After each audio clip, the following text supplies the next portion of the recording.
ajjana ay naqara ko peeg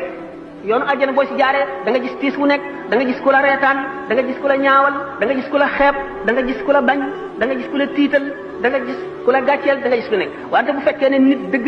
nga xam xel ne suuf ndox ak walal lu yàgg-yàgg lu baax moom du bon mukk te lu bon it du baax mukk yow yaay dem ba bëtt nag weesu naqar yëpp dugg ajjana waaye waxu fati naaru bi shahwaat yonent bi sallallahu alayhi wasallam ko wax de safara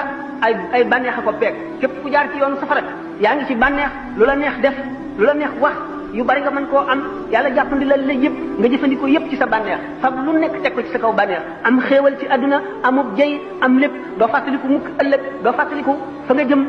nekk ci bànneex yooyu rek bën a rëbax ca safara kon xoffatil jannatu bil makaarihi wa xoffati naaru bi shahawaati ajjana ay naqara ko peeg kon jullit bu ne war nga gànnaayoo loolu war a mën a muñ naqar wa xoffati naaru bi shahawaati bu la wóoree ne tam safara ay bànneex ko peeg maanaam yoonu safara lem la yoonu àjjana kaani waaye nag jullit moom day amuk waaye ak dëgër li mu nekk gannaaw wóor na ko ne lii rek mooy dëgg te fa mu ko jëmee fu baax la bu mu deng mukk bu mu sikki sàkk newee rek